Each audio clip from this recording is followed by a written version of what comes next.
Olá, boa noite a todas e a todos. Bem-vindos a esse quarto episódio da Veda ISG. Meu nome é Luiz Fernando Coalho, sou assessor de investimentos sustentáveis aqui da Veda.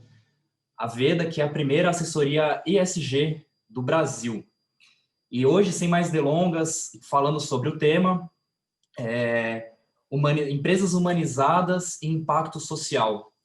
Para quem está vendo esse vídeo gravado, está vendo aqui nas plataformas no YouTube, vem aqui embaixo, dá uma curtida, compartilha, visite as outras redes sociais, podcast, YouTube, Instagram da Veda. A gente tem esse e muitos outros conteúdos aqui, sempre com o intuito de educar.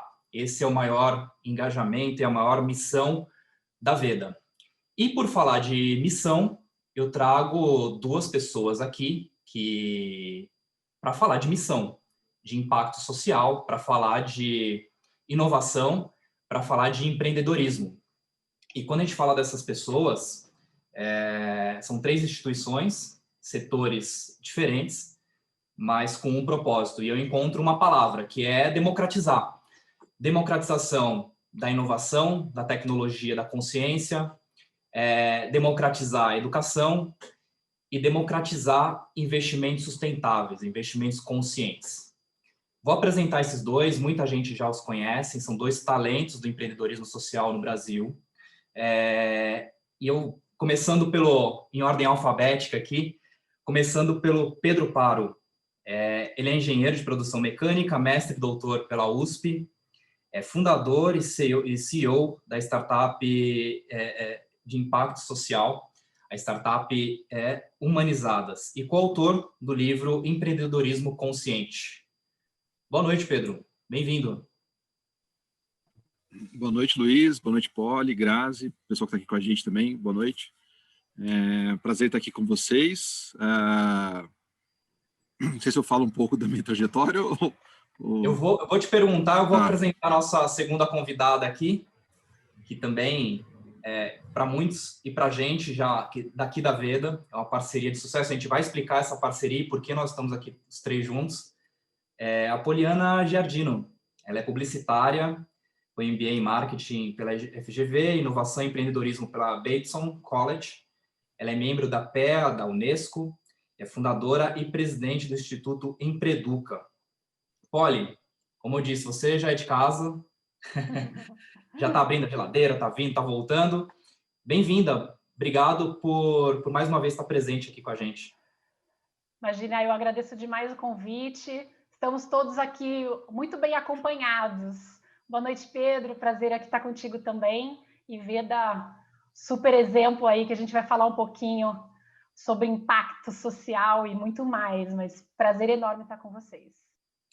É isso. E é um prazer estar com vocês dois. Como eu te disse, eu não estou economizando adjetivos, no sentido de são dois talentos, são brilhantes naquilo que fazem, no que se propõem a fazer.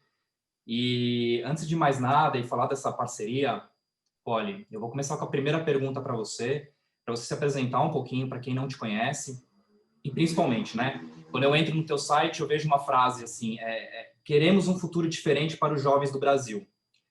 Isso não é pouca coisa, né? Isso é algo que tem substância.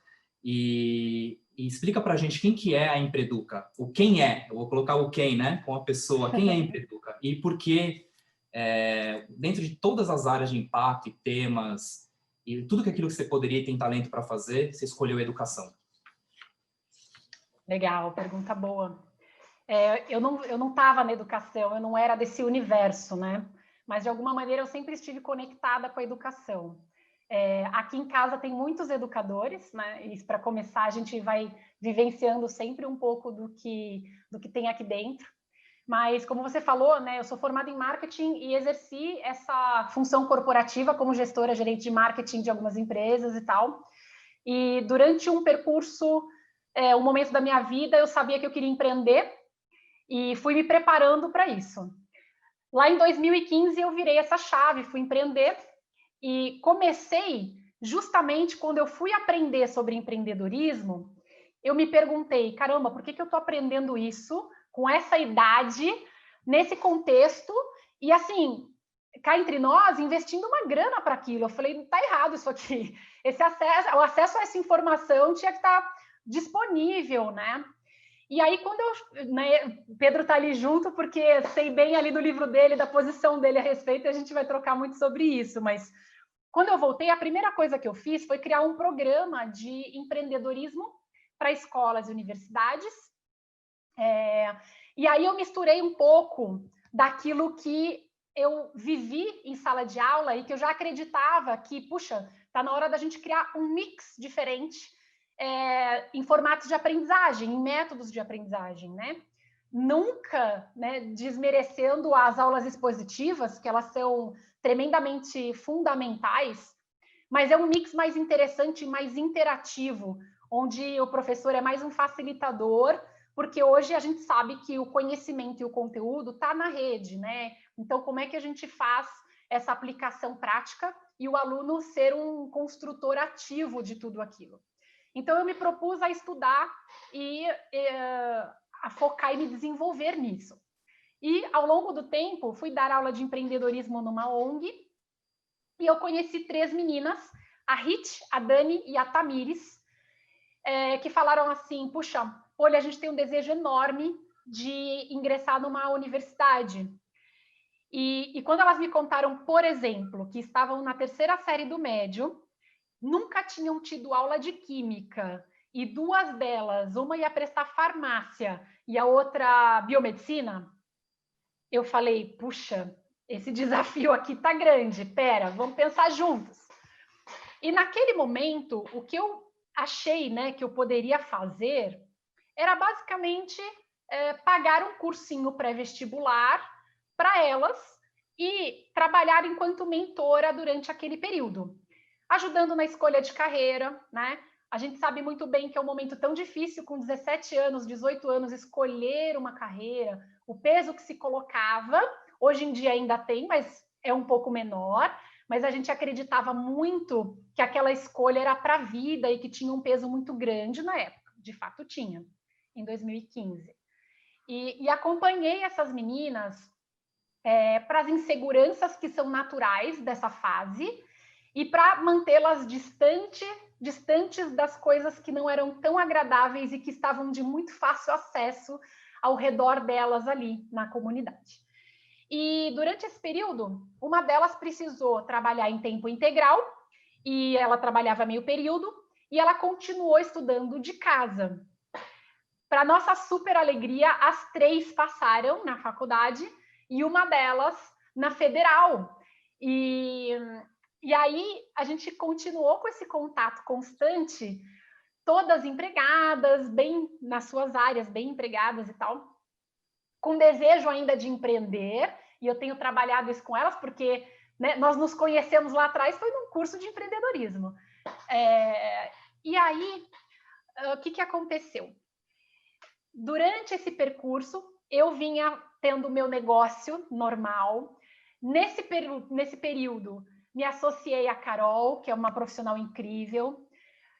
Fomos nos desenvolvendo, fomos acelerados, fomos investidos por fundos daqui de fora, e a coisa começou a ficar muito distante da educação, começou a ficar muito distante daquilo que meu coração batia mais forte, do empreendedorismo, de entender o impacto ali direto. Eu resolvi fazer uma viagem nesse período a Moçambique, também com um projeto empreendedor focando mulheres. E a gente se testa o tempo todo e a gente se provoca no sentido de que será o que eu estou fazendo aqui, o que eu estou desenvolvendo, funciona em qualquer realidade ou funciona para aqueles que, puxa, não tem o básico e tal. E aí eu fui para um extremo, né? A gente tem esse extremo aqui, com certeza, mas eu fui para um lugar onde o continente majoritariamente sofre demais, assim, e fiz esse programa de empreendedorismo, apliquei, criamos a Dorcase lá, que começou em Moçambique, em Maputo, e que hoje está em mais 4 localidades. As mulheres arrebentaram, não foi nada fácil, eu não quero só falar de flores, foi muito difícil, mas para eu dar o espaço para o Pedro falar daqui a pouco sobre a trajetória dele, eu estou encurtando um pouquinho. E aquilo ficou no meu coração. E para chancelar essa provocação, a gente estava falando um pouquinho antes de começar aqui, uma frase da Grazi: nada é por acaso. Então, nada por acaso, as 3 meninas me cutucaram e falaram assim: Poli, seguinte, como é que a gente faz isso que você fez por nós para outros jovens? Eu falei, mas fazer o quê? O que eu fiz por vocês, né? E aí, parecia muito óbvio, mas é que a gente não racionaliza dessa maneira. A gente está fazendo porque estamos juntos, mas elas falaram assim, Poli, é o seguinte, nós seremos as primeiras pessoas de toda a família com diploma de ensino superior. Nós temos hoje o maior salário da nossa casa. Amigos e familiares que achavam que entrar numa faculdade não era para eles, já se viram incentivados e motivados pelo nosso exemplo e lá estão. E foi aí que eu me dei conta do tamanho de tudo isso e do potencial de transformação que existia nisso. Como uma boa empreendedora, isso foi ficando maior porque eu aceitei o desafio delas, né, do como é que a gente ajuda outros, e comecei trazendo os meus amigos, a minha rede. Como você pode ajudar, tudo com investimento próprio, mas trazendo também voluntários e ajudando com monitorias, aula de redação, escolha de carreira e tal. E foi aí nascendo o Empreeduca. E o Empreeduca hoje, com muito mais estrutura e parceiros como a Veda, por exemplo, a gente atua, né, em 3 pilares. A nossa missão, basicamente, ela é simples. É impulsionar a vida de jovens, ou alunos ou ex-alunos da rede pública, para que eles possam alcançar mais por meio desses 3 pilares que tem tudo a ver com o nosso nome: empreendedorismo, educação e emprego. Fechando a minha fala, quando eu sou jovem, eu posso escolher fazer uma faculdade, né, um curso formal, uma formação tradicional. Eu posso escolher uma carreira que é real, não exige mais uma formação tradicional, e isso será muito frequente daqui para frente, quando a gente fala de tendência, principalmente nas carreiras digitais. Não é uma faculdade, são alguns cursos livres, com um pouco de autonomia ali no meio. Ou eu posso escolher empreender. Eu posso escolher não fazer nada também, e aí fica a minha provocação, porque a geração neném, né, aumentou demais durante a pandemia, né? Nós somos aí 36% dos jovens, é muita gente. Mas eu posso escolher um desses 3 caminhos. Então, pensando em impulsionar a vida deles para que eles alcancem mais, que eles tenham condição de uma mobilidade social, para que eles possam, de fato, realizar ali seus sonhos, nós atuamos nesses 3 pilares. Fantástico, Poli. Eu vou passar para o Pedro. Pedro, mais uma vez, bem-vindo agora. E eu vou tocar essa bola para você, tá? A Poli tocou aqui, eu já lanço para você direto. Mesma pergunta, com outras palavras. Ciência e tecnologia a serviço da nova economia. Explica para a gente quem é a Humanizadas. Legal. A Humanizadas, ela nasce dentro da Universidade de São Paulo, e assim, até, Poli, eu me identifico muito com essa história, tá? Na minha família, eu sou a primeira pessoa a concluir uma universidade pública e poder fazer um mestrado e um doutorado depois. Então, a Humanizadas, ela é fruto do meu projeto de doutorado dentro da Universidade de São Paulo. Estou trazendo uma história do que motivou o projeto de pesquisa aqui. Em 2017, eu tinha acabado de casar, eu estava voltando da lua de mel, eu tinha terminado o mestrado, casei na sequência, estava voltando da lua de mel, e aí o meu orientador, que é o professor Matheus Gerolamo, é o professor de gestão de mudanças, ele me enviou um e-mail e falou: Pedro, eu tenho a oportunidade de colocar algumas bolsas de pesquisa num projeto de doutorado seu, se você quiser entrar, me fala que a gente monta um projeto. E aí ele me ligou e ele me fez uma provocação e falou o seguinte: eu sei que você quer ter filhos, né? Depois que você tiver filhos, você não vai entrar mais no doutorado, ou você entra agora, ou você não vai entrar depois. Hoje eu tenho a Laura tem 2 anos, é minha filha. Eu entendo hoje o que o Matheus quis dizer, né? Hoje, provavelmente, eu não escreveria um projeto de doutorado agora. daria divórcio. E naquela época, na semana que o Matheus me provocou, eu levantei 10 temas de pesquisa que eu gostaria de seguir, né?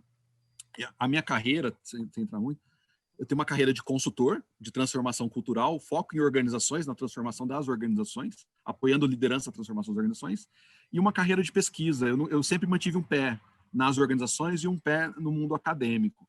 Eu levantei 10 possibilidades de projeto para seguir no doutorado, e naquela semana estava tendo as delações dos principais casos da Operação Lava Jato. Foi naquela semana que estavam tendo algumas das principais delações da Lava Jato. Eu estava ficando extremamente incomodado de todo dia ver casos ruins de empresariado brasileiro.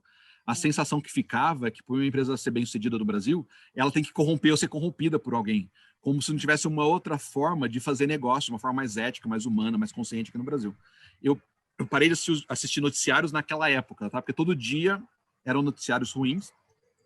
Não sei se vocês se lembram, mas em 2017, no segundo semestre, alunos da Universidade Federal do Mato Grosso colocaram cartazes, isso conecta com a história da Poli talvez, colocaram cartazes dizendo fora disciplinas de empreendedorismo do campus. Porque a sensação que estava ficando é que o empresariado é ruim para o futuro do Brasil. E para mim é o oposto. O empreendedorismo, o empresariado é o futuro do Brasil. O futuro do Brasil passa por empresários melhores, para os seus colaboradores, para os seus investidores, para os seus fornecedores, para os seus parceiros, para a sociedade e para o planeta de uma forma geral, que gerem valor para todas as pessoas com as quais eles se relacionam, inclusive os investidores também. Então, eu fiquei incomodado, extremamente incomodado com a Lava Jato, e eu queria fazer um contraponto. E aí eu escrevi um projeto de pesquisa. A inspiração é o trabalho do professor Raj Sisodia, da Babson College, professor de marketing nos Estados Unidos. Lá nos Estados Unidos, o professor Raj fez trabalhos com empresas como Whole Foods, Patagônia, Southwest Airlines. Ele descobriu algumas empresas que são... que, por nutrirem relações de maior qualidade com seus vários stakeholders, possuem um retorno financeiro superior. Então, eu me inspirei no trabalho do Raj, escrevi o projeto Empresas Humanizadas do Brasil, enviei para a USP aprovou. E a gente começou um trabalho de doutorado, que é o meu doutorado dentro da universidade. A primeira edição da pesquisa, a gente avaliou 1.115 empresas no Brasil, o que corresponde a mais... Eu não vou entrar em tantos detalhes agora, tá? Mas a gente avaliou mais de 50% do PIB do país. As 1.000 maiores empresas do Brasil estão na nossa base de indicadores multi-stakeholders. A gente chegou num grupo de seletas empresas, 20 empresas que se destacaram na primeira edição da pesquisa. Tem Natura, Boticário, Fazenda da Toca, ClearSale. A maioria das empresas são empresas nacionais, tem pequenas, médias e grandes empresas. E a gente identificou que as empresas que nutrem relações de maior qualidade com os stakeholders aqui no Brasil possuem um retorno financeiro superior à média das outras empresas. Então, nasce enquanto pesquisa, então por isso ciência, tá? A gente identifica que tem um conhecimento que tem que ser compartilhado, tem que ser disseminado, e tudo que a gente faz na Humanizadas tem um cunho acadêmico, um cunho científico por trás. O resultado foi fantástico disso. Quando a gente divulgou os resultados da primeira edição, foi a notícia mais lida da Época Negócio, já foi capa da Exame, capa da HSM. Os empresários começaram a entrar em contato com a gente, outros países entraram em contato com a gente, tá, sobre essa pesquisa. E no ano passado, o governo cortou, a gente perdeu as bolsas de pesquisa que a gente tinha, e aí veio uma decisão de como seguir em frente com a Humanizadas. E aí a gente fez um processo de spin-off da USP, transformando a Humanizadas em uma startup de impacto, desenvolvendo tecnologia. Então, ciência tem as metodologias com cunho acadêmico por trás, e a gente acabou de desenvolver uma plataforma de inteligência de dados para fazer avaliações, para medir e monitorar a evolução de consciência de lideranças e organizações. Então, a partir desse ano, tem uma spin-off do grupo de pesquisa da USP, e a Humanizadas se transforma em uma startup. E a gente está hoje rodando a segunda edição da pesquisa Empresas Humanizadas, que é um dos produtos aqui da Humanizadas. Perfeito, e falando, essa é minha deixa, e aí é a razão de nós estarmos juntos, né? Vocês falaram de ciência, de inovação, tecnologia, educação e investimento, né? E essa justamente é a razão que nos une aqui, Pedro, porque falar de investimento sustentável, de sustentabilidade e de introduzir, né, uma análise ambiental, social e de governança, ela não faz sentido se a gente for relacionar isso aos produtos, né, apenas aos produtos de investimento. E aí que começa, para quem ainda não sabe, a gente tem vários colaboradores, tem clientes aqui junto com a gente, aí começa a nossa história. Porque a nossa dimensão e nosso mandato aqui, ele é endógeno e exógeno, é para dentro e para fora.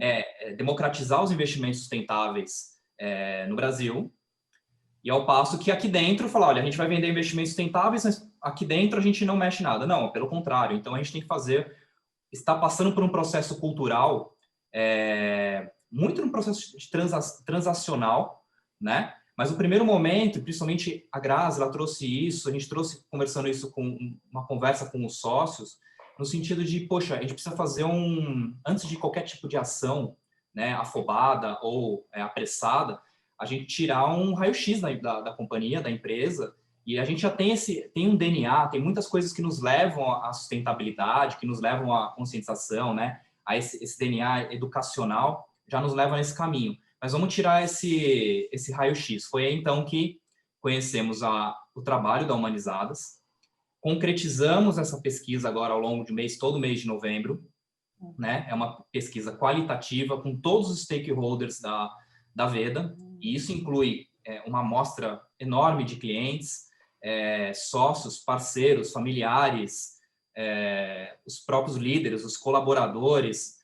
É uma pesquisa, um trabalho de metodologia fantástico. Não tem Pedro, que eu mostrei seu relatório, que eu falei assim, o relatório de resultados, e falou, como que se chegou nesse resultado? Como que mensura isso, né? Com qual qualidade de respostas do relatório da Humanizadas. E aí, entrando nesse processo, a gente estava realizando a pesquisa, a gente teve que fazer um processo de sensibilização com os nossos clientes, e o método tradicional, né, geralmente a gente, poxa, para sensibilizar os clientes recebem uma enxurrada de pedidos de NPS, de pesquisa, etc. A gente tem que sensibilizar essas pessoas porque essa, de fato, é importante, é qualitativa, etc. E o método tradicional vamos mandar um brinde para essas pessoas. Surgiu a ideia de falar, olha, nesse meio do caminho, estava em conversa a Poli da Empreduca com a gente, entrou em contato, a Grazi, de novo, né, vou ratificar, nada é por acaso. A gente estava em contato com a Poli, com um trabalho que chama muita atenção, trabalho educacional aqui na Veda, todos os trabalhos sobre educação nos chamam muita atenção. E falar, por que não, né? Ao invés de mandar um brinde, a gente não dá 2 bolsas, ou bolsas de estudo com um valor correspondente aos brindes, a um trabalho que é feito pela Poli e pela Empreduca, né? E nesse primeiro momento, o resultado da pesquisa, que seria para os brindes, né, junto aos clientes, reverteu em 2 bolsas de estudos para 2 jovens. Aí você fala, poxa, Luiz, mas 2 jovens, vocês são duas pessoas aqui, a Poli, né? O Pedro que falou que é a primeira pessoa na universidade, as histórias que a Poli falou, olha, eu sou a primeira pessoa da família a entrar na universidade, muda a vida, né? Então, muda, e essa parceria, e aí está a razão de nós estarmos juntos aqui, até me alongando um pouquinho para contar essa história, porque a gente é um orgulho para a gente, né? É um orgulho para a gente esse trabalho, e ouvindo vocês, a gente ratifica essa condição de tipo, nossa, escolhemos certo, fizemos a coisa certa até esse momento. É um começo de um trabalho da Veda, né? De desenvolvimento desse rumo, e estamos ao lado das pessoas certas. Agora a gente seguir passo a passo. E aí, nesse passo a passo, né, Poli? Eu emendo a pergunta para você. Eu fiquei um pouquinho com a bola aqui, agora é com vocês. Entrando um pouquinho mais a fundo na Empreduca, né? Eu conheço o trabalho de vocês, mas para quem não conhece, né? Acho que uma grande preocupação em relação a quando a gente faz um trabalho de impacto, terceiro setor, etc., como é que são os critérios de vocês, quais são as métricas, né? O que sobra aqui na Faria Lima em relação à métrica, planilha, etc., há uma lenda de que isso não acontece no terceiro setor.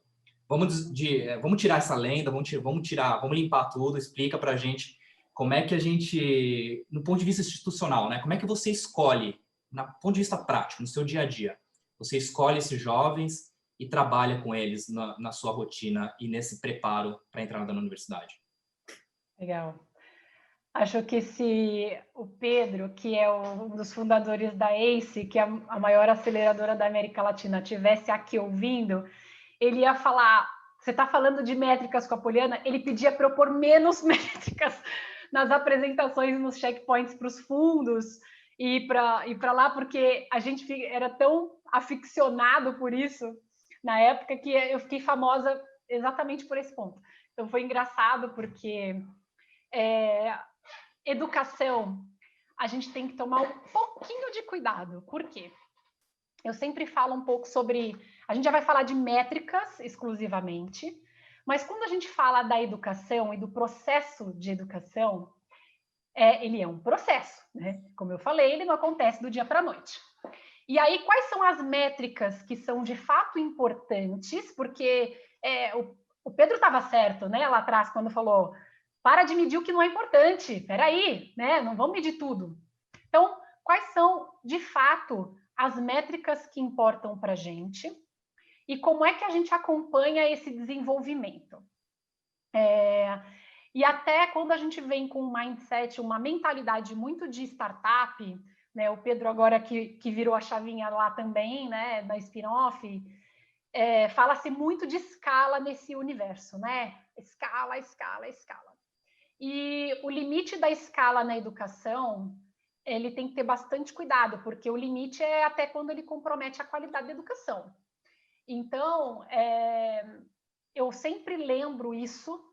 Eu trato os nossos investidores sociais como investidores sociais, né? Porque, assim, qual é o maior investimento, qual é o maior impacto, o investimento de maior retorno que você pode fazer?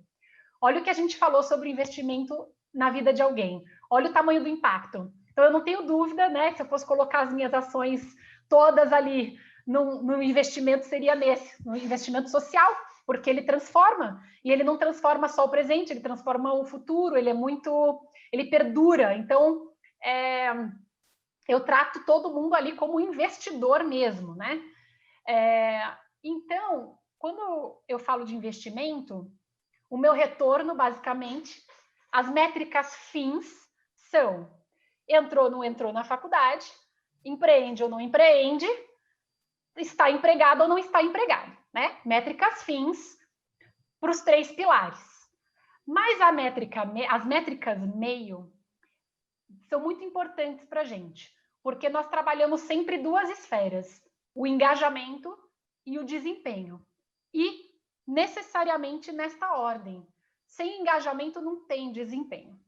Então, quando a gente fala, até nesse momento, um parceiro nosso, que é a UBS, está desenvolvendo com a gente a plataforma do Empreeduca, porque até hoje nós não tínhamos uma plataforma própria, mas o foco dela é muito de conectar e trazer insumos sobre engajamento, principalmente engajamento dos alunos. E o nosso processo, apesar de ser 100% online, mesmo antes da pandemia, ele era, e sempre que nós tivemos a demanda de internet e de equipamento, a gente conseguiu suprir. Claro que aumentando aí o nosso impacto, os desafios ficam maiores. Mas até hoje, legal, deu tudo certo. Mas a gente precisa ter cada vez mais ali um mix do on e do off. Em que sentido? Humanizado, aproveitando humanizadas aí, do acompanhamento de perto. Então, quando eu mensuro o engajamento diário desses alunos, eu consigo identificar facilmente o ponto amarelo e o ponto vermelho, e aí eu faço uma entrada bem humanizada, né? Que é: Luiz, como é que tá aí? Tô vendo que você tá com alguma dificuldade nisso. Eu vi que você não entregou essa semana a redação. Posso te ajudar? Você tá com dúvida? O que tá pegando aí em casa? Né? Existe uma questão muito complexa do núcleo familiar. Então, o Empreeduca, ele é muito mais do que as métricas fins, né? De passou, não passou, tem emprego, não tem, empreende ou não.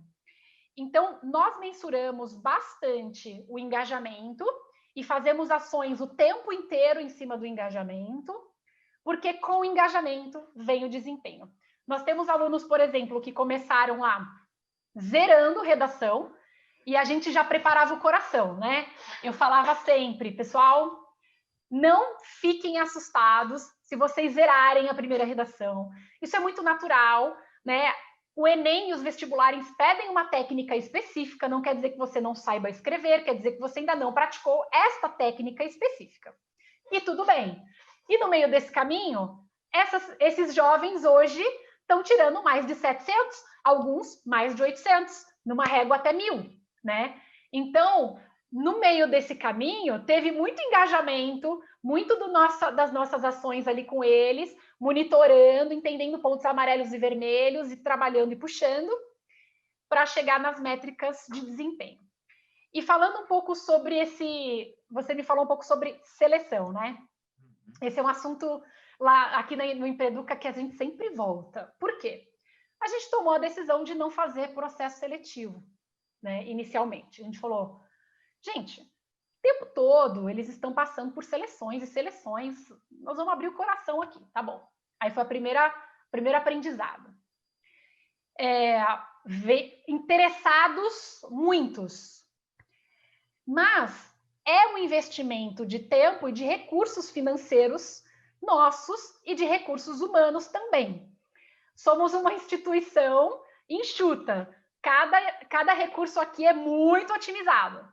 E aí a gente falou, meu Deus, entrou um funil desse tamanho, olha o funil engajado aqui, como qualquer funil, né? Então, assim, por isso que existem os filtros ali. E aí a gente resolveu fazer algumas experiências, né? Então, por exemplo, o único filtro que nós tínhamos, se é que a gente pode chamar assim, nós conhecemos os jovens, fazíamos entrevistas com eles, conversávamos com eles e tudo mais, mas com a finalidade de entender o quanto ele está a fim de se dedicar, né? A Rit, que eu comentei com vocês, que entrou lá, a primeira do trio, que entrou numa universidade federal, ela trabalhava o dia inteiro, ela começava a estudar às 9 da noite. Então, o grau dela ali de motivação e de querer era muito alto. Então, o nosso intuito nesse pseudofiltro inicial era muito entender o quão HIT eles estavam. A HIT era o nosso parâmetro, né? Então, a gente fez um hitômetro ali. E tudo bem, só que também somos humanos e também fazemos leituras que não são, né, tão apuradas. E a gente fez alguns testes, como, por exemplo, quando eu trago jovens de um projeto já estabelecido. Então, por exemplo, Gerando Falcões tem a parceria do Vilela, lá do Projeto Viela. Tem 12 jovens do Projeto Viela, onde o líder de comunidade já sabe que essa turma conhece as pessoas, ele já sabe que fulano deseja entrar na faculdade, que o ciclano está estudando de madrugada, buscando livro, pedindo ajuda e tal. Então, nós começamos a estender os nossos braços e parcerias para estes parceiros, né? Assim, para essa turma que já conhece, que já está ali dentro. E isso tem se demonstrado bem legal. A gente tem tido alguns bons retornos e muito possivelmente para o ano que vem nós devemos seguir uma linha muito parecida. E até eu comentei com você, Luiz, não sei se você se lembra, que quando a gente atua em todo o Brasil, de uma maneira descentralizada, ficava muito difícil da comunidade ou das pessoas ao redor entenderem o impacto que não só o programa, mas as oportunidades que os parceiros trazem e todo esse ecossistema ali do Empreduca trazia para aqueles jovens. Quando você tem um projeto estabelecido dentro da comunidade, por exemplo, as pessoas que estão em volta, elas falam, nossa, fulano está empregado, nossa, ciclano abriu uma empresa, um negócio próprio, olha, o outro ali entrou na faculdade, você viu? E aí, muitos projetos parceiros começaram a apontar isso para mim, dizer, Polly, a gente está aqui, antes, a gente pedia, pelo amor de Deus, para um jovem se inscrever. Só que por conta desse fluxo, desse ciclo, hoje a gente está com lista de espera de jovens que estão com o hitômetro deles lá em cima, né, da motivação e da dedicação. Então, eu parei para pensar e falei, bom, vamos continuar fazendo via parceiros, porque a gente também acaba colaborando para essa visualização e impacto da comunidade. Então, sim, temos seguido um pouco nessa linha. Perfeito.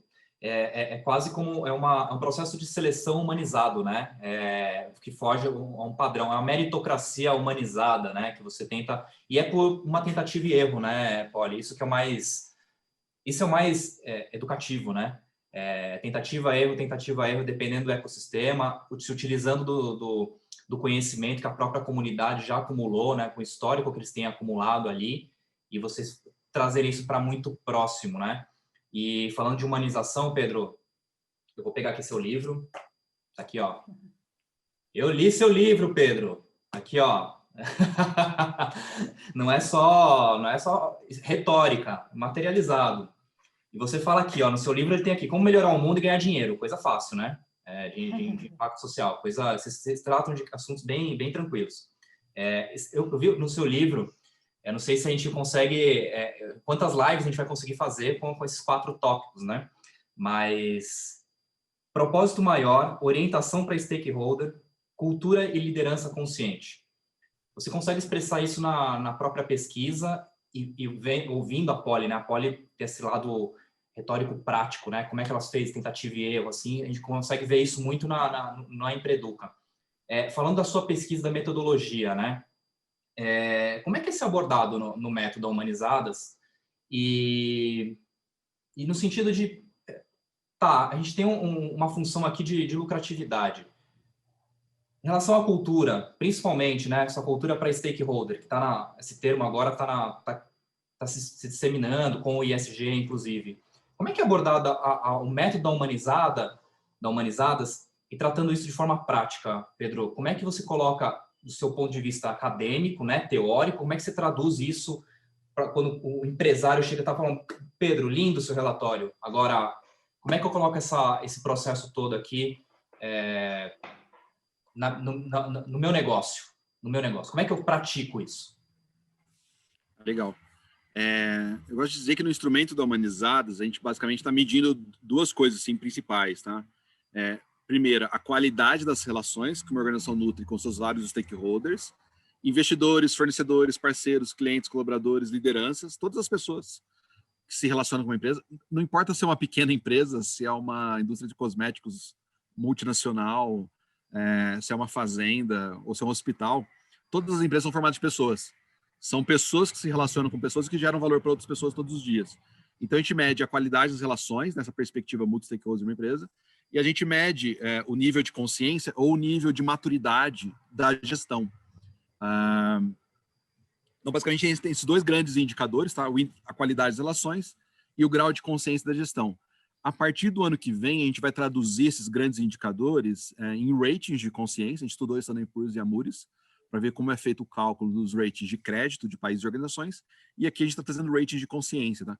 Se na Standard Poor's e na Moody's eu vejo o risco do meu dinheiro, do retorno do meu dinheiro, do investimento, aqui a gente está vendo o potencial de impacto do dinheiro, do que ele vai nutrir. Esse trabalho ele começa nos Estados Unidos, então boa parte aqui dos aprendizados científicos vem do trabalho do Raj. Lá nos Estados Unidos, ele em 2002, ele percebeu que as empresas americanas estavam investindo em marketing mais que o PIB indiano. E ele é um professor, ele é indiano e professor de marketing, chamou atenção por que estava investindo tanto dinheiro em marketing. E ele foi buscar entender esse fenômeno e ele encontrou que tinha um grupo de empresas que investia menos em marketing e tinha um retorno financeiro superior para os seus acionistas. Tinha um retorno quase 10 vezes maior que o retorno da Standard Poor's. E aí ele foi identificar que tinha 4 fatores que tinha uma correlação com a qualidade dos resultados, que são um propósito maior que vai além do lucro, o motivo de existir, uma razão de existir. O propósito, ele engaja, ele motiva, ele inspira as pessoas, é como se fosse uma energia que a gente ativa de dentro. Uma orientação para gerar valor para os seus vários stakeholders, uma cultura consciente, uma liderança consciente. Aqui no Brasil, eu queria fazer um contraponto com a Lava Jato, né? E, de novo, a gente encontrou resultados que reforçam a tese do professor Raj aqui no Brasil, com empresas brasileiras, que quanto maior for o senso de propósito, quanto maior for a orientação para gerar valor para os seus vários stakeholders, porque no final das contas toda a empresa foi formada de pessoas. São pessoas que se relacionam com pessoas e geram valor para as pessoas. Uma cultura consciente, uma liderança consciente.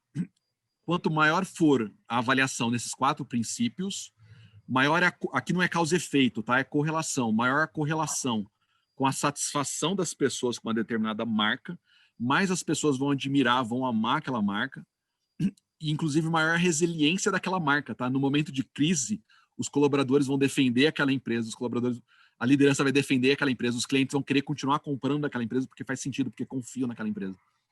E maior tende a ser o retorno financeiro no médio e longo prazo. Aqui no Brasil, quando a gente compara as empresas humanizadas com as 500 maiores empresas do Brasil, tá? Só tem empresa boa ali, num período de 16 anos, e aí a gente está pegando 2002 até 2017, tá? Teve troca de presidente, teve várias crises de 2002 até 2017, as empresas humanizadas têm um ROI 2,3 vezes superior à média das 500 maiores empresas do Brasil, em todos os anos, de 2002 até 2017. Mesmo passando por troca de presidente, mesmo passando por crises econômicas e políticas, o que a gente está percebendo, aí são dados de pesquisa, é que a grande tese aqui é que a qualidade das relações impacta na qualidade dos resultados de uma organização. Não, perfeito. E isso tem um pouco a ver com o que o Raj fala mesmo, né? De estilo das empresas, né? Que gera confiança, né, Pedro? E eu quero linkar isso com até e vou continuar com a pergunta para você, mas também vou estender para a Poli, que palavras dele, né? Que diz que empresas humanizadas têm cultura e alma. Essa cultura e alma, Pedro, o que você tem visto no mercado? Eu vou falar de você que tá traduzindo, tá tirando o raio-x, né, das maiores empresas do Brasil, e depois vou trazer isso para a Poli, né, no negócio dela, né? O que essa cultura e alma elas traduzem? E como é que você está vendo esse movimento de cultura, de estruturação, de materialidade de cultura no Brasil? E eu pergunto isso porque isso tem muito a ver com o nosso trabalho de ESG, né? É processo e cultura. Não é produto, né? De fato, assim, não é o produto final. Como é que você tem visto esse processo por dentro? Quando a gente fala ali para mim, até um ponto antes, todas as empresas são humanizadas, tá? Pois todas elas são formadas de pessoas. E aí, quando a gente fala de humanização, é olhar para a qualidade das relações humanas. Para mim, humanização é resgatar a essência dos negócios, tá? Fazer negócio é negar o ócio. É acordar na segunda-feira, arregaçar as mangas e querer fazer uma diferença no mundo. E a gente faz a diferença no mundo para outras pessoas. Senão não faria sentido. Ninguém é feliz sozinho, não faz sentido viver sozinho. Toda organização ela existe para gerar valor para algumas pessoas e para vários stakeholders. Quando a gente fala de uma economia orientada aos stakeholders, para mim, a gente está ampliando a nossa consciência para ter uma visão mais sistêmica sobre os modelos de negócio. A gente pegar palavras do presidente da Natura, João Paulo Ferreira, ele fala que quando você entende o negócio, o modelo de negócio de uma forma mais sistêmica, entende por que eu existo, qual que é o meu diferencial, o que eu posso de gerar valor para o mundo, por que a sociedade precisa de mim, qual que é o meu diferencial, o que eu posso entregar. Algumas pessoas podem chamar de propósito, alma, a palavra não importa, mas a questão é, por que eu existo, por que o mundo, a sociedade precisa de mim. A partir do momento que a gente compreende isso e compreende o modelo de negócio de uma forma mais sistêmica, a gente acaba manifestando numa proposta de valor, manifesta em produtos, serviços. Acaba sendo uma consequência de algo maior. Natural.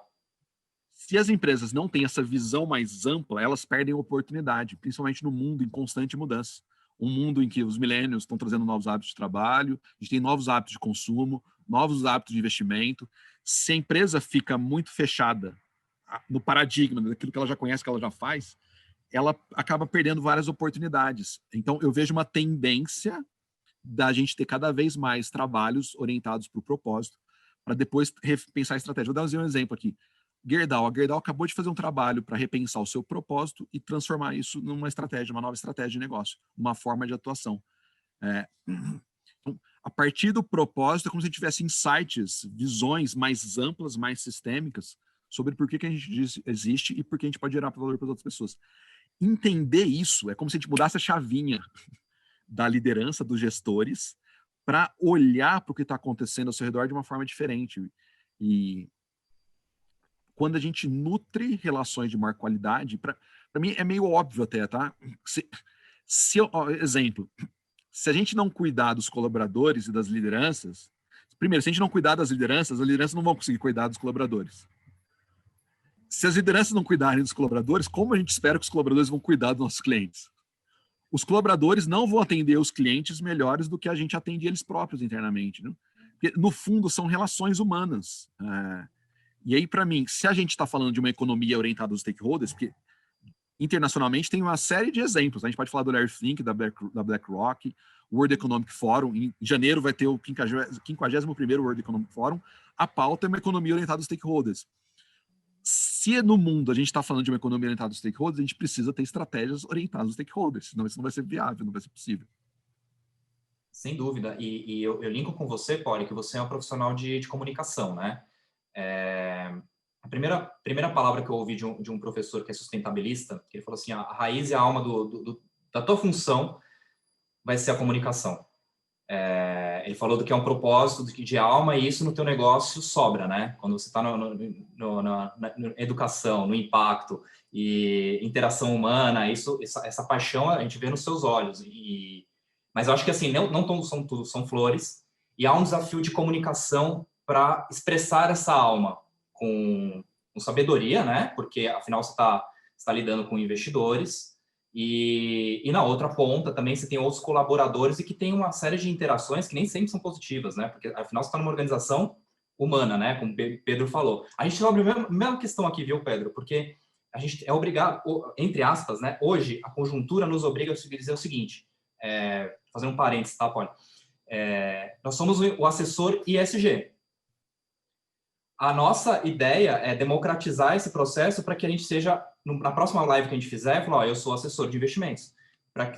Porque a ideia é que, assim, é que as pessoas entendam que investir em investimentos não sustentáveis é algo que a gente tem que pensar, né? É uma correlação que a gente tem que começar a interagir de uma forma muito, uma transição, né, etc. No entanto, assim, hoje é necessário que a gente fale de ESG, mas normalizar a humanização e a consciência e a sustentabilidade é um desafio. Parêntese fechado, Poli. Comunicação, teu desafio. Nem tudo são flores. Como é que você comunica? Você que vem da comunicação, uma comunicação moderna, sustentável. Como é que você faz isso na Empreduca? Legal. Queria só reforçar um pouquinho do que o Pedro falou. Eu fui consultora de inovação durante um grande período, inclusive na Natura, e reforçando a tendência, né? Não tinha nenhum projeto em que eu estava envolvida, focada em inovação, que não levasse o que nós estamos abordando aqui e os impactos nos stakeholders em conta. E, na maior parte dos projetos de inovação, estes eram os focos. Então, né, assim, em meio a uma situação super delicada que a gente está vivendo, né, falando mundialmente, esse é um olhar muito otimista que eu tenho e traz aquele respiro, né? E só para reforçar um pouquinho dessa tendência, porque eu também enxergo isso no universo que eu permeei como consultora de inovação. Comunicação. Olha, eu acho que eu tive uma grande sorte, né, bem entre parênteses, de vir dessa área, porque ela é fundamental. Ela é fundamental. E aí estou falando aqui para todos os lados, né? Em relação aos alunos, em relação aos investidores sociais, que às vezes são CPFs e às vezes são CNPJs, dos voluntários. E eu tenho trabalhado de uma maneira especial. Alguns parceiros nossos me colocaram em contato com as suas equipes de vendas, o que foi um desafio muito interessante, porque eu abordei muito o tema do venda de impacto, mas em que sentido? Exatamente no sentido em que o Pedro aborda, né? Do valor das verdadeiras, dos relacionamentos verdadeiros, né? Eles precisam ser genuínos para eles acontecerem. E se a gente não trabalhar aquele propósito antes, a comunicação ela é fake, você entende isso. Aquele greenwash fica tão claro, porque você não consegue se apropriar daquilo que você está falando. E do outro lado, quando é um propósito, ou uma alma, ou o nome que a gente queira dar para essa função, né? Estou aqui por quê? Fazendo o quê? Enquanto CPF, enquanto CNPJ, isso vira um discurso muito poderoso, porque ele está totalmente imbuído de verdade e de foco. Então, primeira coisa se há propósito verdadeiro, a sua comunicação já vai para outro nível. Porque é natural que ela saia mais poderosa. É natural. porque aí você está falando com tanta verdade e usando os meios certos e os canais certos, claro, né? Mas eu percebi isso claramente. Então, assim, quando eu trouxe... Eu brinco na Bumit, que é a empresa que eu vendi a minha parte lá para minha sócia, eu não era boa vendedora, né? Dentro das minhas funções, claro que vender faz parte de qualquer empreendedor, mas eu não era uma boa vendedora, não me considerava uma boa vendedora. Se você falar sobre o Empreeduca, eu acho que eu sou uma excelente vendedora do Empreeduca, da ideia e do tudo, porque eu não consigo separar as coisas, não entendeu? A Poliana é Empreeduca, é a minha razão de ser. Então, assim, como é que eu não vou falar bem e com motivação e trazendo todo mundo junto se é a minha razão de ser, entendeu? E aí, quem não entrar na comunicação é porque não cola o propósito, e aí tem que buscar realmente outra coisa.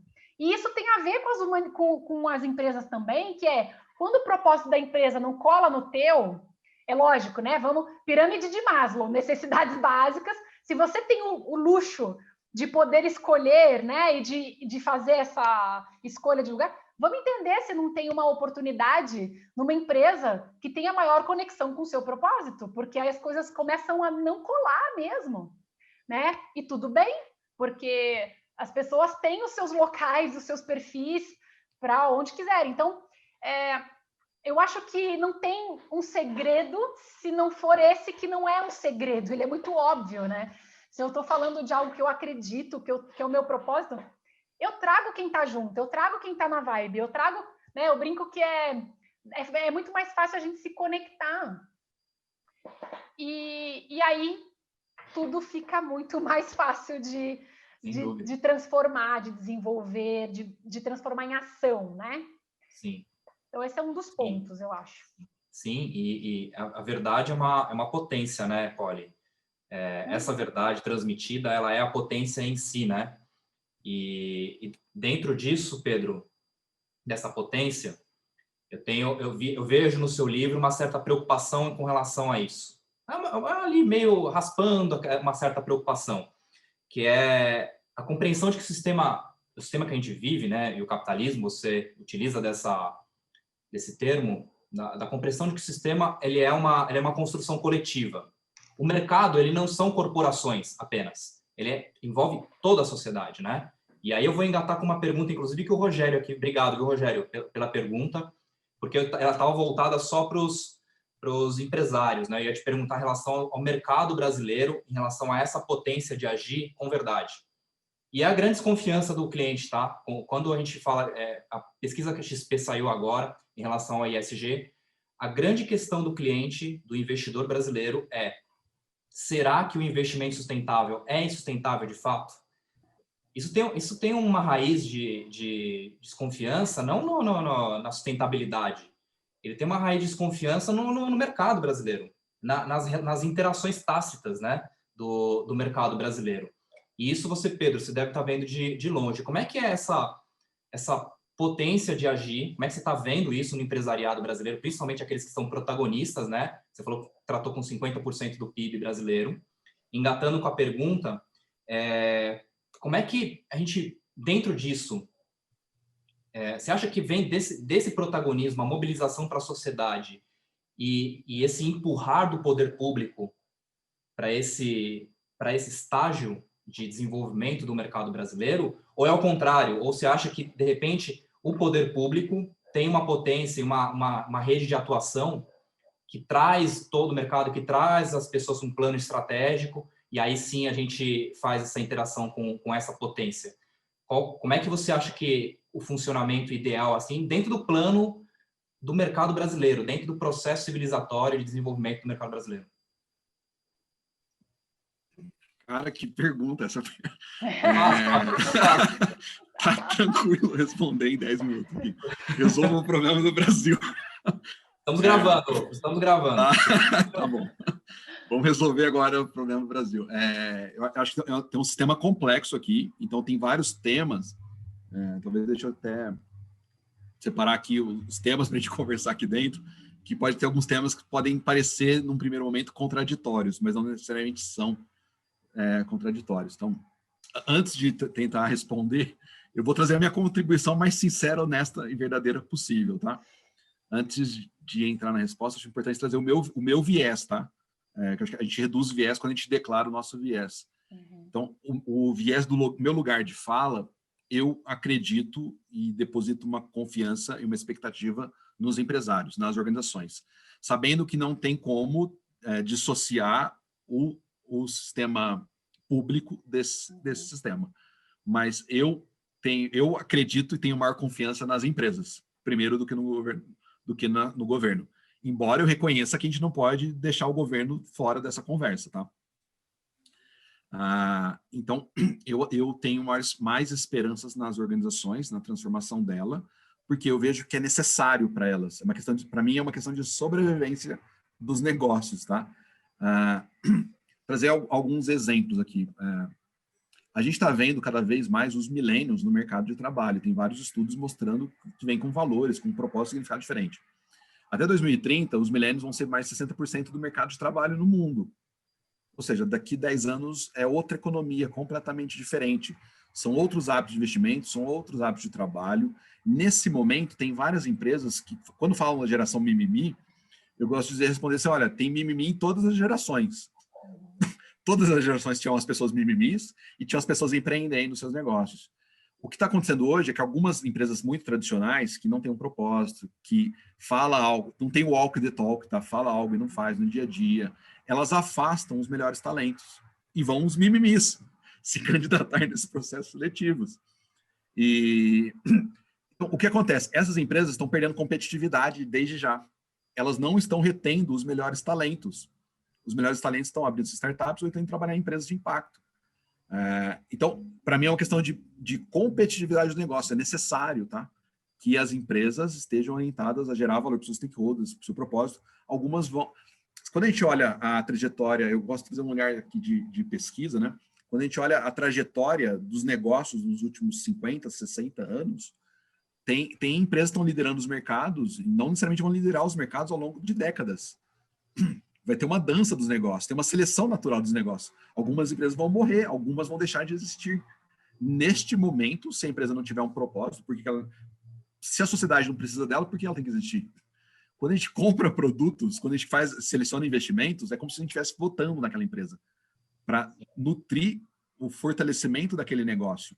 Se ele não faz bem para mim, por que eu vou investir numa empresa? Se aquela empresa não faz bem para a sociedade, para a comunidade local, por que eu vou investir naquela empresa? Por que eu vou comprar aquela empresa? Se aquela empresa não tem confiança nela, se aquela empresa mata pessoas semelhantes a mim, por que eu vou comprar dela? Por que eu vou lá negociar com ela? Por que eu vou querer fazer um projeto com ela? Por que eu vou ser parceiro daquela empresa? Então, perceba, no médio e longo prazo, eu vejo as empresas perdendo competitividade se elas não se atentarem para as mudanças que estão acontecendo ao seu redor. Tem um ponto aqui também, eu já tive algumas discussões com alguns millennials e que trazia um ponto que é o seguinte, é até interessante trazer essa perspectiva deles. A pergunta era a seguinte, Pedro, você acha que a gente tem que aumentar as vendas de produtos e serviços ou a gente tem que parar de consumir produtos e serviços? Porque tem um olhar aqui de ambiental, tá?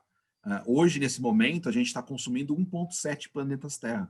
Se a gente tivesse um ritmo de consumo igual dos Estados Unidos, seria um consumo de 5 planetas Terra. A gente está consumindo os recursos naturais do planeta num ritmo que o planeta não consegue se regenerar. E aí, perguntando isso, Pedro, você acha que vai chegar um momento que a gente vai ter que parar de produzir produto e serviço? Eu falei, depende.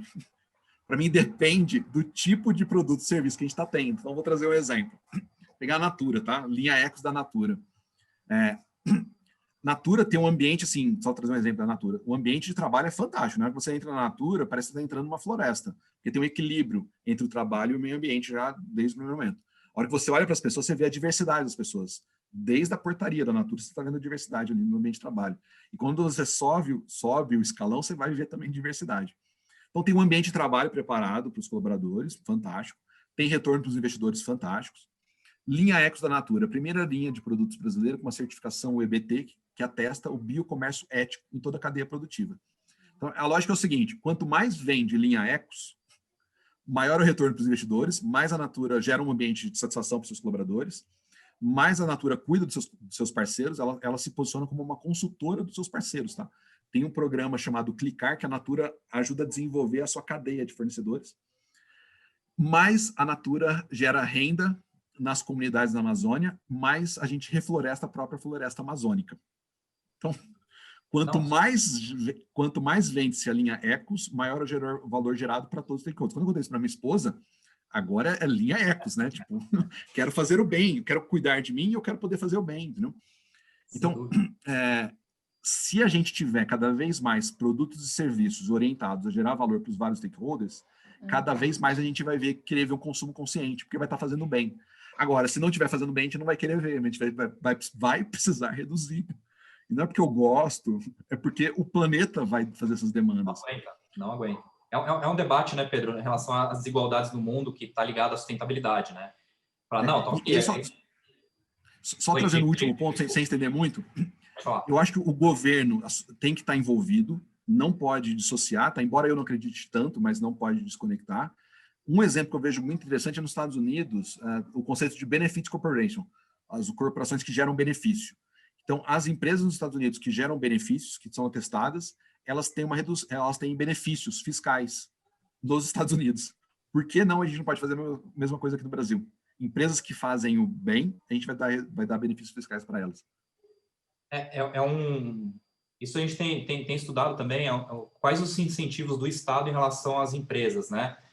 O que estimula as companhias a serem sustentáveis, né? De fato.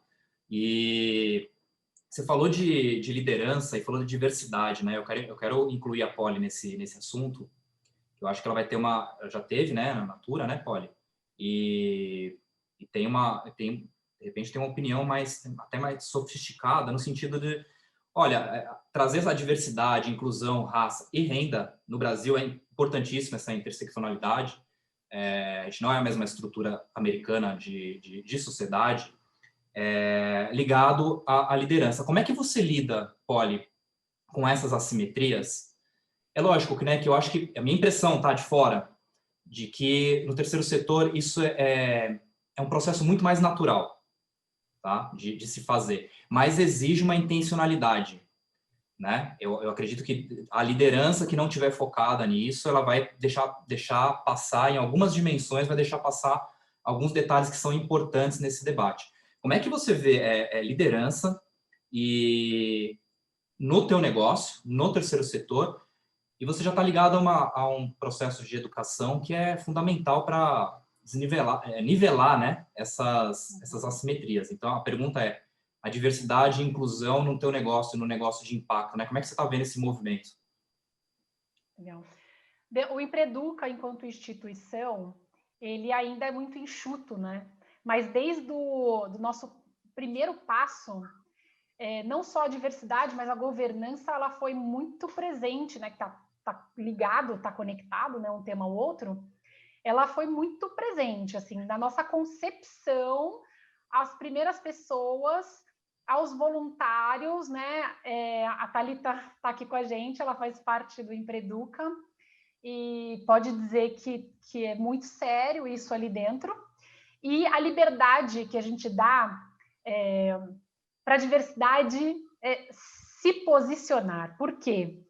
É diferente, né? É diferente ter em casa e trazer para dentro e deixar a coisa acontecer de fato, se posicionar, escutar a diversidade de experiências, colocar na mesa, de desenvolver. Então, a gente se preocupa muito com isso, mas é uma coisa muito natural nossa.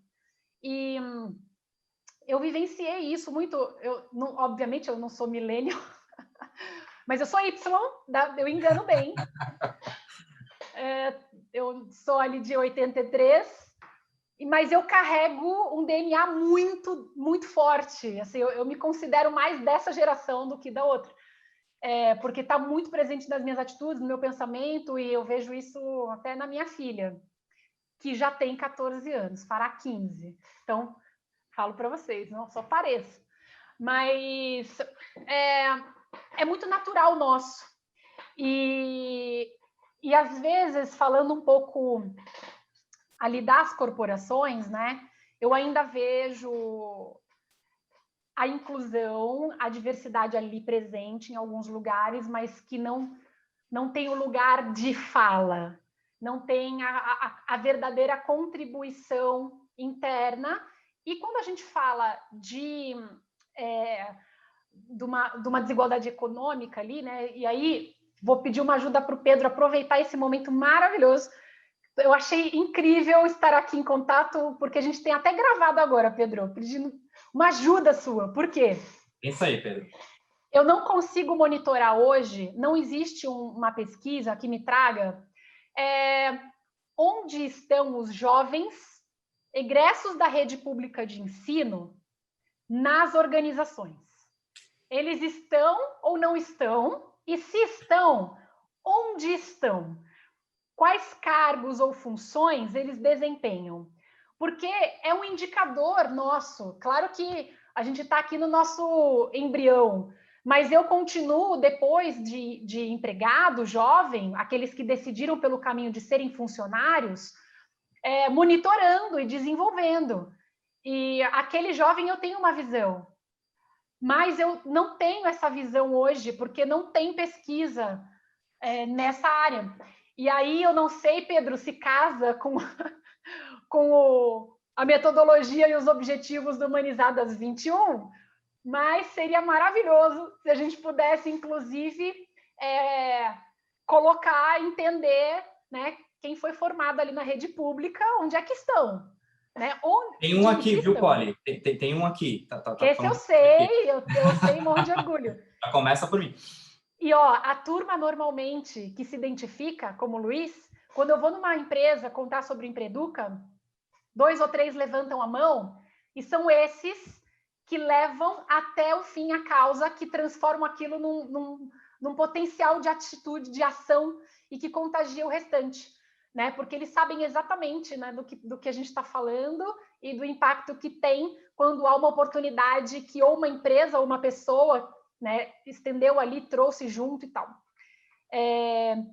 E aí, nesse ponto, eu focaria na diversidade por esse ângulo, que é o ângulo que eu posso me especializei e estou ali, sobre não só, né, dar a oportunidade, que já é bem rara, e até citando um case, eu conversei com uma empresa onde eles tinham acabado, assim, eu conversei com eles, num dia antes, eles tinham acabado de entrevistar 2 jovens.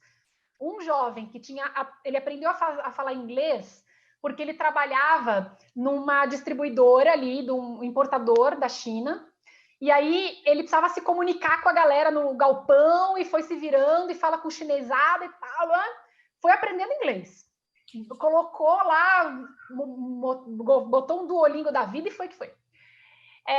Entre outras coisas. O outro candidato, o gestor que me falou, ele falou assim, o cara fala melhor português e inglês do que eu. Ele já fez cursos em faculdades que eu nunca ousei pisar fora do Brasil. Cursos em lugares, em universidades que eu nunca ousei pisar fora do Brasil e tal. E aí ele falou assim, o problema, Polly, quem é que vai ajudar esse rapaz quando ele entrar aqui? Como é que eu vou desenvolver? Ele vai ser engolido pelo sistema. Eu falava, não vai, ele é muito mais ligeiro do que o outro. Brincando, assim, lógico, não conhecia ninguém, nenhum dos dois. Mas falando, não, dá a chance, você vai ver que ele tem ali, ele é muito... Pô, o cara aprendeu inglês, olha só, atitudinal, olha o comportamental e tal, né? E depois de tanto, eles optaram pelo outro candidato. E aí eu fiquei pensando, né? E é uma empresa que estava querendo e queria, mas não teve coragem de dar espaço, né? Porque aí falava, não, e aí eu não sei o desempenho, como se o simples fato daquela análise inicial, que era muito mais técnica do que comportamental, vamos dizer assim, ela fosse impactar mais nos resultados do que o outro. E tudo bem, eu não tenho a resposta, né? Os dois poderiam desempenhar muito bem, ou enfim, não é essa a ideia aqui. Mas a ideia que eu quis exemplificar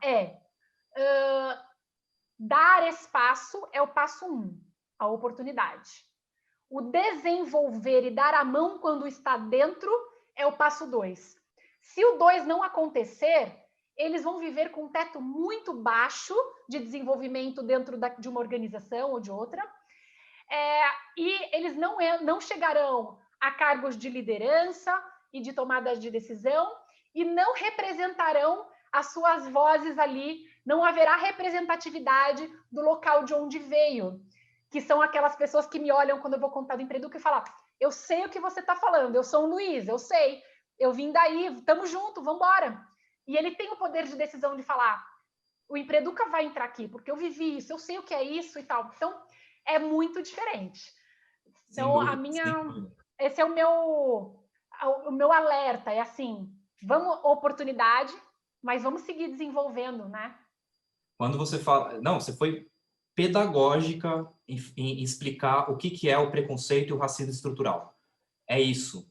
Não é um apartheid, não é você separar por raça, por renda, mas é um aspecto subjetivo, que não é, mas que se faz presente numa decisão prática. Às vezes você tem uma pessoa mais preparada e por uma questão que é absolutamente específica da nossa sociedade, acaba se escolhendo um pelo outro por uma questão que é futura. Esse cara não vai performar porque ele não vai se adaptar ao nosso ecossistema, ao nosso. Você está excluído do processo. Isso é estrutural, isso que é institucional e estrutural, que quando aconteceu a questão do Carrefour e outros aspectos, que é muito sutil, né?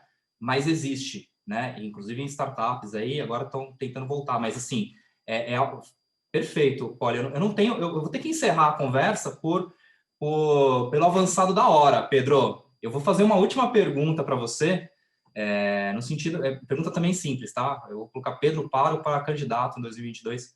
Ele tá resolvendo todos os problemas aqui do país. E você está otimista, Pedro? Você que olha para o mercado, que você olha para essa dimensão, você vê o resultado e o raio-x das empresas. Qual é o seu sentimento? Ótima pergunta, Luiz, obrigado. Até um ponto antes, o Polly, gostei, você me deu umas ideias aqui, eu acho que talvez ano que vem vamos conversar, dá para surgir algum projeto aqui em parceria. É maravilhoso. Deu algumas ideias aqui, e até a teoria de mudança da humanizadas é evoluir o nível de consciência dos indivíduos para evoluir o nível de consciência das organizações, para evoluir o nível de consciência da sociedade. E nos próximos anos a gente está desenvolvendo instrumentos e uma plataforma para acompanhar a evolução de indivíduos, organizações e sociedade. Então a gente pode conversar, que eu acho que pode ter alguns projetos em parceria aqui da ideia que você trouxe. Luiz, se eu estou otimista, eu diria que a gente precisa estar.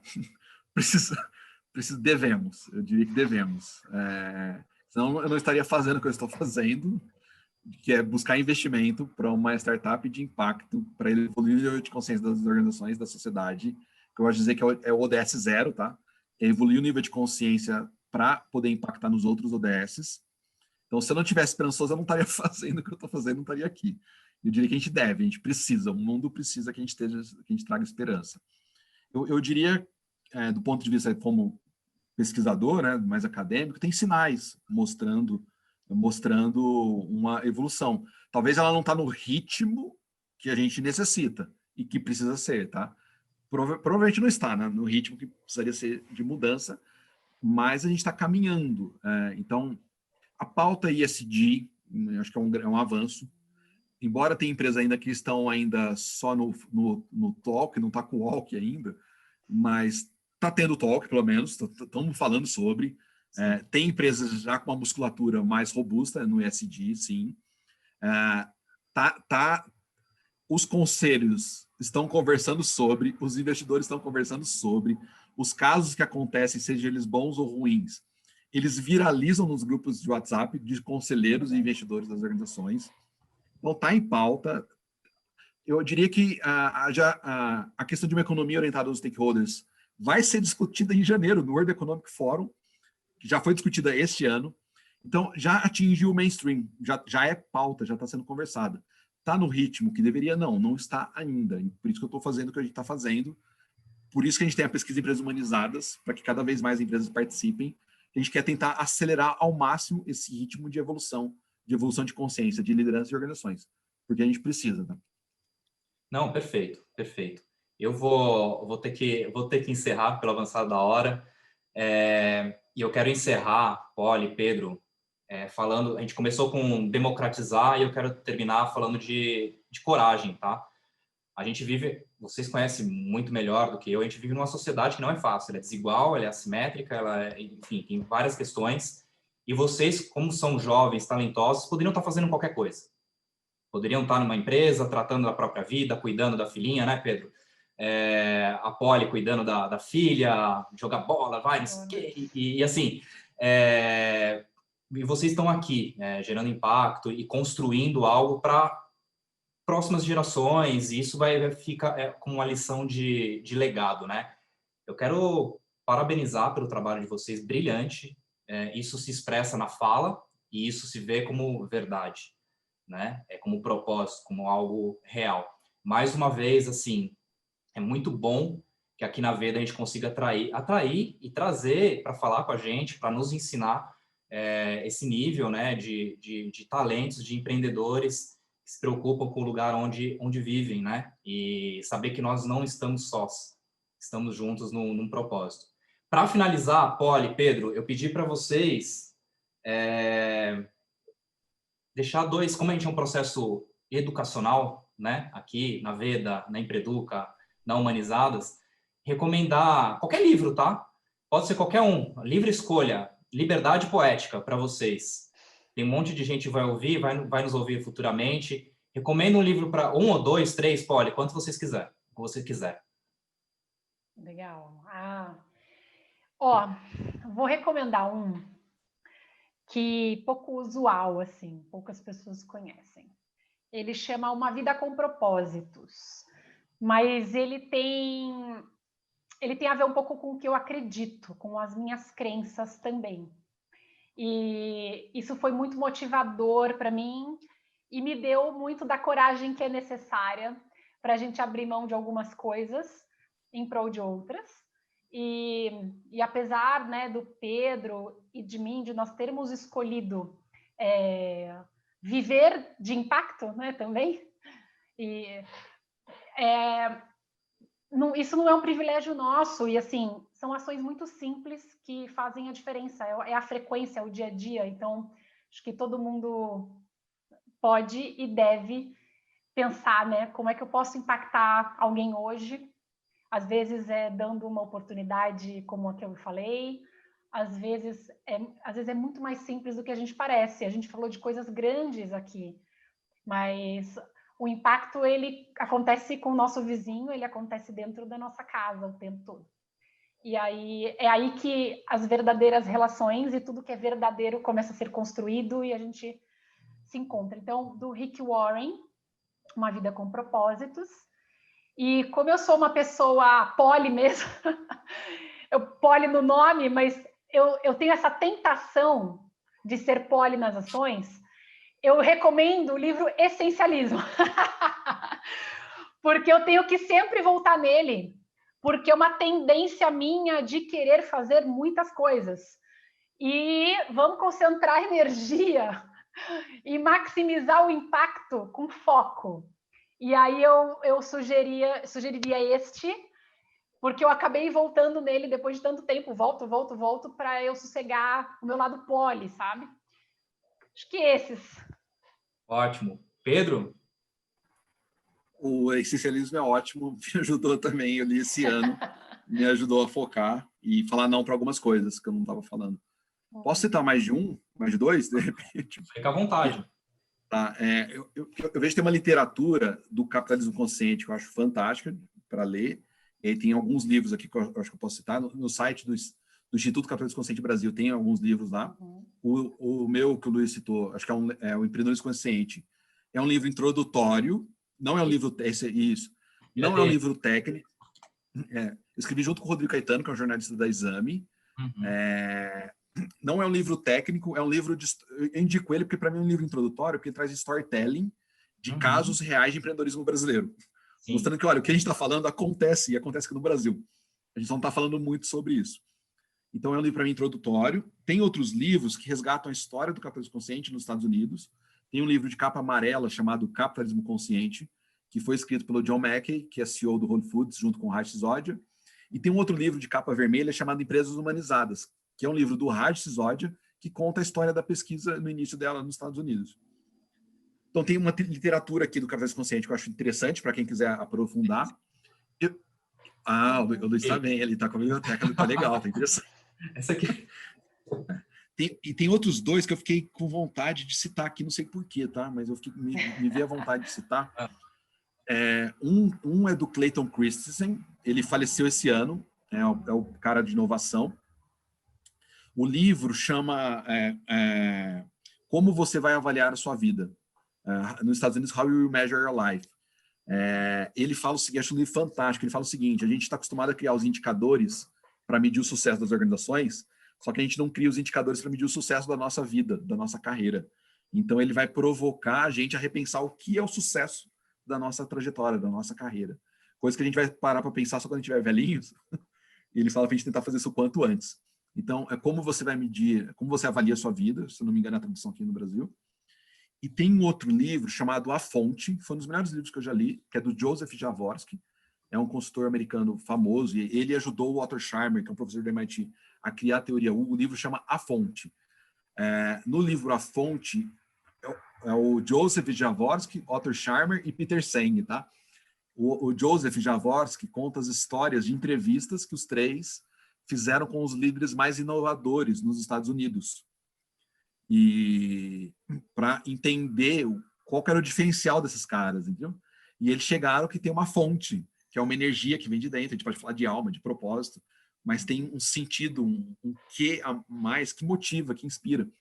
E hoje eu entendo que se não tiver essa fonte, empreender não é nada fácil, as pessoas vão desistir no meio da jornada.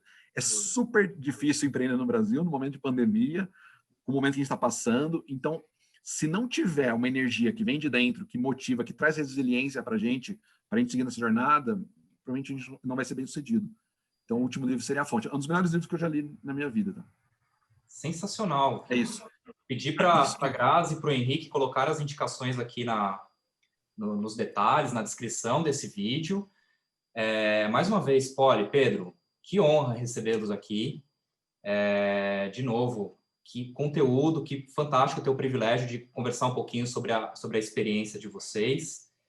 E, poxa, quem está nos ouvindo agora, quem sabe, né? Visite o site da Humanizadas para entender como é que é feito o trabalho, um trabalho científico de inovação tecnológica da Humanizadas, que é fantástico.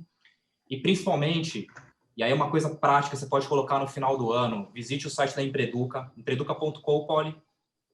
Quem sabe, de repente... Quem sabe, exato, obrigado, Poli.